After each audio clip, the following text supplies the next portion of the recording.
Suppose you wake up one morning with burnout, massive frustration, and deep-set discontentment with your life. You look around and draw a list of what you don't have: the big car, the exquisite home, the glamorous job, and suddenly you start envying those who seem to have everything in their possession. It becomes a never-ending cycle of wanting more, striving for something you do not have, and feeling that you are not enough. However, are you aware that you can escape this circle of disappointment? What if you could understand the value of the things available and be happy right now? Seneca and Marcus Aurelius, two Stoic philosophers of ancient Rome, give us this. Seneca, a wealthy Roman philosopher, reminds us, "No person has the power to have everything they want, but it is in their power not to want what they don't have, and to cheerfully put to good use what they do have." In other words, instead of constantly craving more, we should focus on being grateful for what we already possess and make the most of it. Marcus Aurelius, a Roman emperor and Stoic philosopher, echoes this sentiment when he says, "If anyone can refute me, show me I'm making a mistake or looking at things from the wrong perspective, I'll gladly change. It's the truth I'm after, and the truth never harmed anyone." He encourages us to be open-minded, willing to change our perspectives and seek truth and wisdom above all else.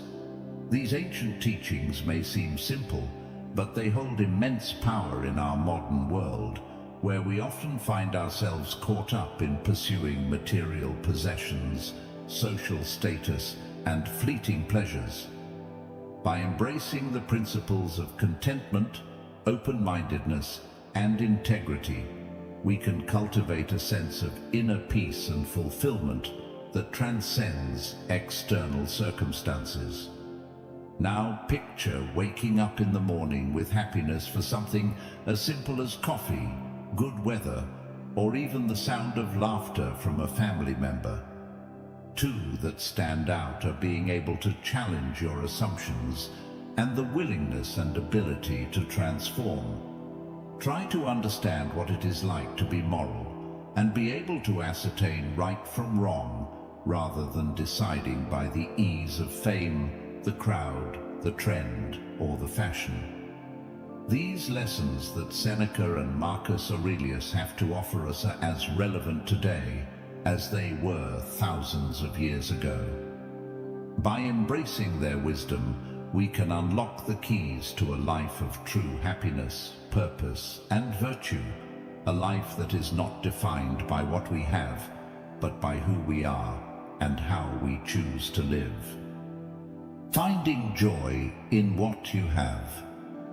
Can you remember that you have ever fallen in love with something you could see, but did not have or desire to own the object, such as a new video game console or a brand new bike? Perhaps you may have even had that initial feeling of envy, especially when you saw your friend or classmate getting all that you would have wanted.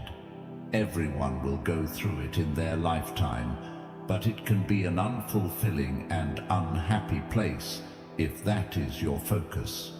Seneca, the wise Roman philosopher, understood this feeling all too well. That's why he shared this powerful advice. No person has the power to have everything they want, but it is in their power not to want what they don't have, and to cheerfully put to good use what they do have. At the heart of Seneca's teaching is contentment, the ability to find joy and fulfillment in what you already have, rather than constantly chasing after more. It's a simple idea that can be incredibly powerful in helping us lead happier, more satisfied lives. What if you could be delighted with your existing games and gadgets, rather than envying your friend a new video gaming device? I wish people could have what they need and stop craving the latest fashionable clothes to wear. Maybe some people could spend some effort trying to make a good outfit with what they have. By shifting your mindset from constant wanting to gratitude and appreciation, you can unlock a sense of inner peace and happiness that no material possessions can provide. This idea of contentment and simplicity isn't unique to Seneca. It has been echoed by wise teachers and philosophers throughout history. For example, the ancient Greek philosopher Socrates lived a life of extreme simplicity, owning only the bare essentials and focusing on pursuing wisdom and knowledge. He believed that true happiness came not from material possessions, but from cultivating virtue and understanding. Similarly, the teachings of Buddhism emphasize the concept of non-attachment, encouraging followers to let go of their cravings and desires for material things and instead find contentment in the present moment. The Buddha lived a life of extreme simplicity, renouncing his wealthy upbringing to seek enlightenment and inner peace. But the wisdom of contentment and simplicity isn't just something from the past. It's also embraced by countless individuals and communities in modern times. Take, for example, the tiny house movement, where people downsize and live in small, simple homes to reduce their environmental impact, save money, and focus on what truly matters. Or consider the minimalist lifestyle, where individuals intentionally limit their possessions and consumption to cultivate a sense of freedom, clarity, and contentment. By decluttering their physical spaces and letting go of excess, they can appreciate what they truly value and find joy in the present moment. Even in busy cities and bustling communities, some individuals have found contentment and happiness by embracing simplicity and gratitude. Perhaps it's the retiree who finds joy in tending to a small garden, or the student who savors the simple pleasure of a good book and a warm cup of tea. So, how can you start cultivating a sense of contentment and appreciation for what you already have? Here are some practical tips and exercises to try. If you liked our video, like, subscribe, and comment so that YouTube knows that this type of content helps people like you, and we can continue creating more similar videos in the future. If you don't know what to comment, simply write "Silence is power" to show that you have surpassed our session. 1. Practice gratitude. Each day, take a few moments to reflect on what you're grateful for, no matter how small. Write them down in a journal or take a few deep breaths and let the feelings of gratitude wash over you. 2. Declutter your space. Look around your room or living area and identify items you no longer need or use. Donate or sell these items, and notice how clearing out physical clutter can also help to clear your mind and cultivate a sense of simplicity. 3. Savor small pleasures. Instead of constantly seeking out extensive, exciting experiences, learn to appreciate the simple joys in life. The warmth of the sun on your face, the taste of ripe fruit, or the sound of a loved one's laughter. 4.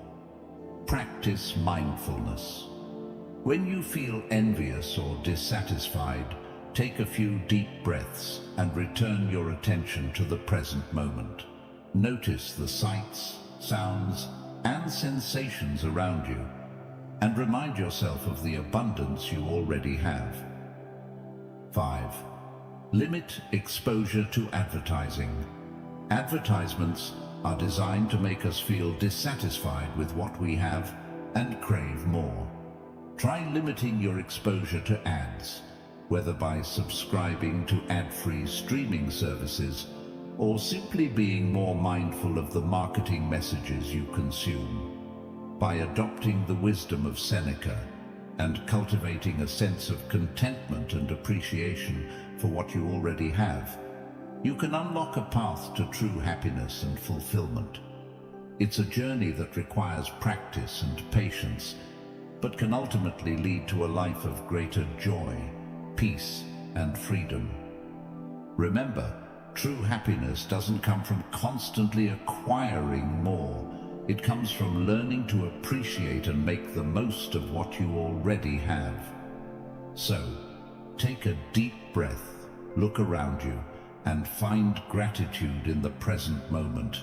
The key to a life of contentment and satisfaction has been there all along, just waiting for you to embrace it. Self-discipline and compassion. Ever wondered why being harsh on ourselves is more accessible than for anyone else? We could constantly lash at ourselves over a petty error, or keep putting pressure on ourselves to deliver the best result, while being far more charitable in our expectations to a friend or a family member.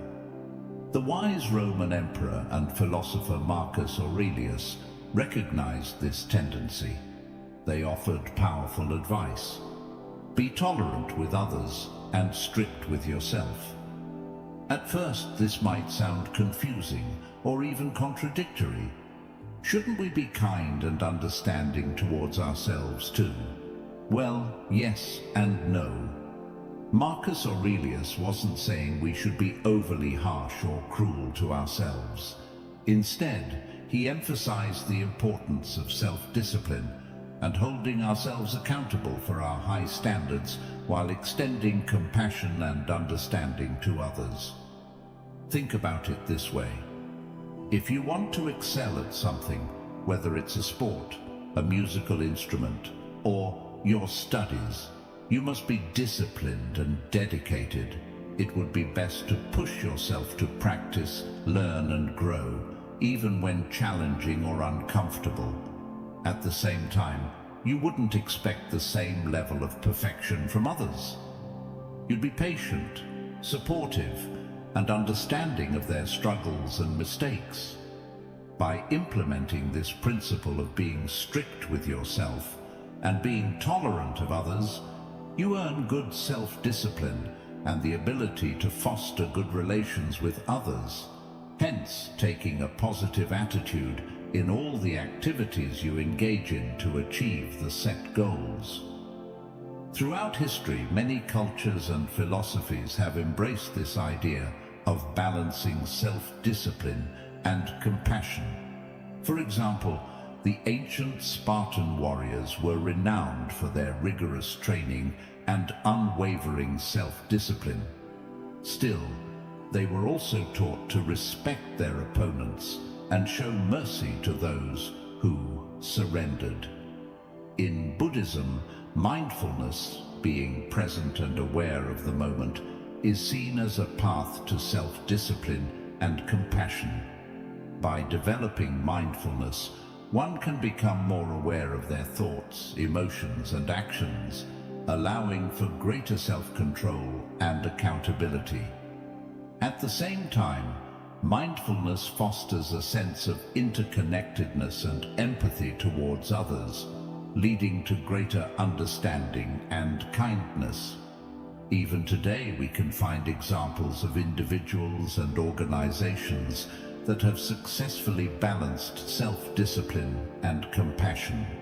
Take, for instance, the story of Malala Yousafzai, the Pakistani activist for female education and the youngest Nobel Prize laureate.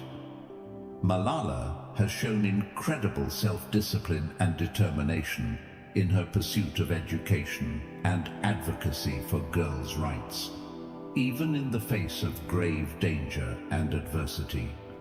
At the same time, she has consistently demonstrated compassion and understanding towards those who have opposed or oppressed her, advocating for dialogue and peaceful resolution.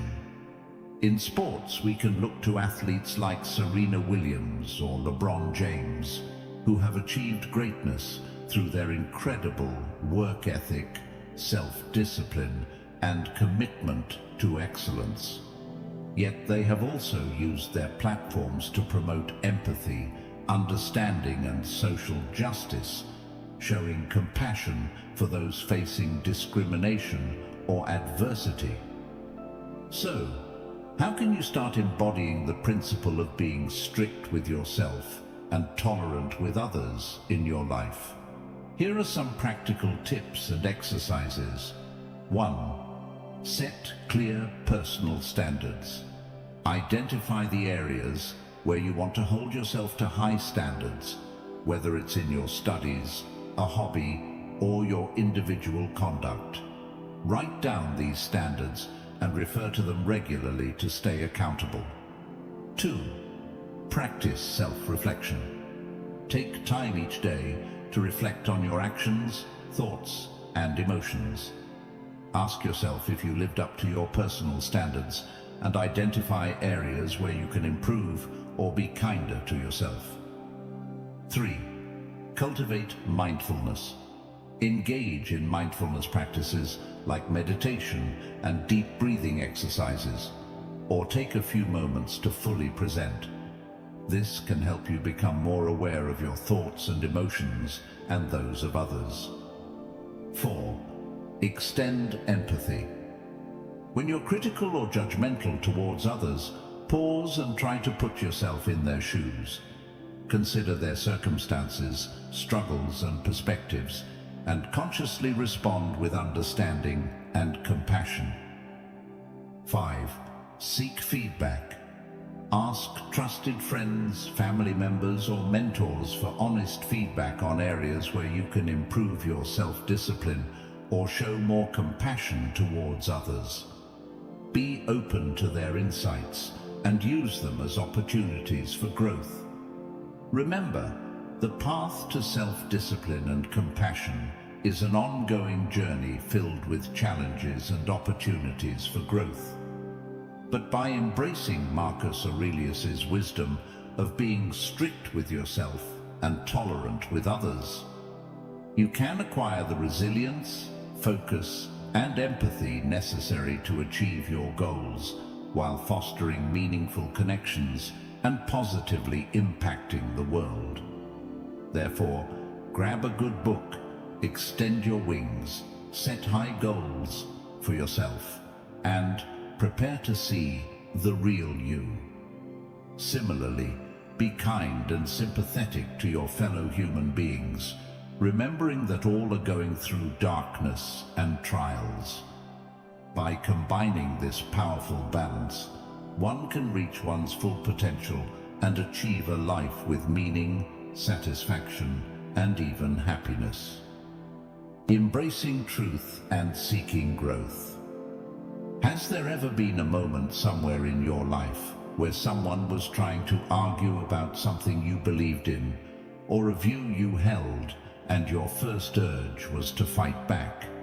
This is a usual psychological reaction to information. A person decides their opinion is correct, and nothing will convince them otherwise.